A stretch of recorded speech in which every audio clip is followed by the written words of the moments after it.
பாகிஸ்தானுடைய ட்ரோன்கள் தொடர்பாகவும் ஒரு கேள்வி இருக்கு. அதை தொடர்ந்து பார்க்கலாம். அதற்கு முன்பாக ஒரு அண்மை செய்தி. தேசிய பாதுகாப்பு குழு தலைவர் அஜித் தோவல் பிரதமர் மோடியை தற்போது சந்திக்கிறார். அண்மை செய்தியாக பார்த்து வருகிறோம்.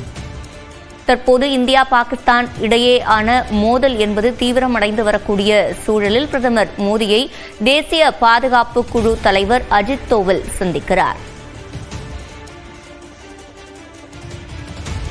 மூன்றாவது நாளாக தாக்குதல்கள் தீவிரமடைந்து வருகின்றன. இதனால் எல்லை பாதுகாப்பு பகுதிகளில் பாதுகாப்பு என்பது முழுவீச்சில் அதிகரிக்கப்பட்டிருக்கிறது. தொடர்ச்சியாக பாகிஸ்தானின் தாக்குதல்களை இந்தியா முறியடித்து வருகிறது. இந்த ஒரு சூழலில் இது தொடர்பான ஆலோசனை கூட்டங்கள் அனைத்தும் நடைபெற்று வருகிறது. தற்போது பிரதமர் மோடியை தேசிய பாதுகாப்பு குழு தலைவர் அஜித் தோவல் சந்தித்திருக்கிறார். இது தொடர்பான கூடுதல் விவரங்களை செய்தியாளர் முகிலனிடம் கேட்கலாம். முகிலன், விவரங்கள். சிவரஞ்சனி, தற்போது அஜித் தோவல் தேசிய பாதுகாப்பு ஆலோசகர் தற்போது பிரதமரை அவரது இல்லத்தில் சந்தித்து வருகிறார். ஏற்கனவே முப்படை தளபதிகளையும் பாதுகாப்புத்துறை அமைச்சர் ராஜ்நாத் சிங்கை பார்லிமெண்டில் சந்தித்து வருகின்றனர். தற்போது இந்த சந்திப்பானது நிகழ்கிறது.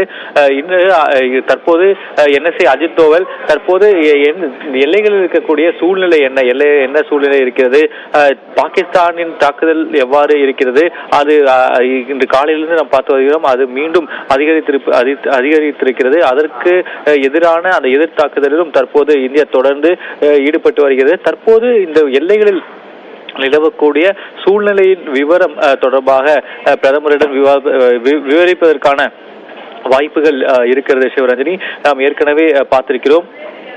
இவ்வாறெல்லாம் அதாவது NSA மற்றும் பிரதமர் சந்திப்பு நடக்கும்போது பல முக்கிய முடிவுகள் எடுக்கப்படும். இதைத் தொடர்ந்து 10:30 மணிக்கு செய்தியாளர் சந்திப்பும் இருக்கிறது. இனி இந்த பாகிஸ்தான் தற்போது மேற்கொள்ள கொண்டு வரும் இந்த தாக்குதல் மீண்டும் தீவிர அடையும் பட்சத்தில் இனி என்ன மாதிரியான நடவடிக்கைகளை தற்போது இனி இந்தியா எடுக்க வேண்டும் அல்லது எடுக்க போகிறது என்பதெல்லாம் பிரதமரிடம் விவாதிக்கப்படும். தற்போது இந்த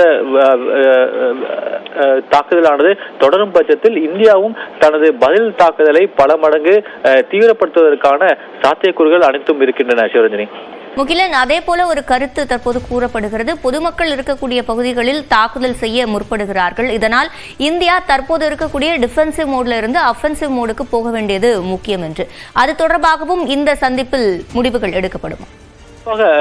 சிவரஞ்சனி, நாம் பார்த்திருக்கிறோம். நேற்று பாகிஸ்தானில் இருக்கக்கூடிய குறைந்தது 3 பாகிஸ்தான் விமானப்படைக்கு சொந்தமான அந்த ஓடுதளங்கள் மற்றும் நிறுத்த நிலையங்கள் மீது தாக்குதலை நடத்தியிருக்கிறோம். அது குறிப்பாக பாகிஸ்தானில் இருக்கக்கூடிய நூர் அந்த விமானப்படை தளத்தின் மீது அந்த தாக்குதலானது நடைபெற்றிருக்கிறது. அதில் அந்த நூர் விமானத்தளம் கடுமையான சேதங்களையும் சந்தித்திருப்பதாகவும் தகவல் வெளியாகிறது. தொடர்பான காட்சிகளும் வெளியாகிறது. அதாவது கடந்த 2 நாட்களில் ஒப்பிடும்போது இந்தியாவும் தங்களது பதில் தாக்குதலை தீவிரப்படுத்தியிருக்கக்கூடிய ஒரு சூழ்நிலையில் தான் நாம் பார்க்கிறோம். பல ஏவுகணைகளாக இருக்கட்டும் அல்லது தாக்குதல் செய்யக்கூடிய அந்த முறையாக இருக்கட்டும், அதில் தீவிரம் அடைந்திருக்கக்கூடிய ஒரு சூழ்நிலையில் நாம் பார்க்கிறோம். சிவரஞ்சனி, விவரங்களை வழங்கியமைக்கு நன்றி முகிலன்.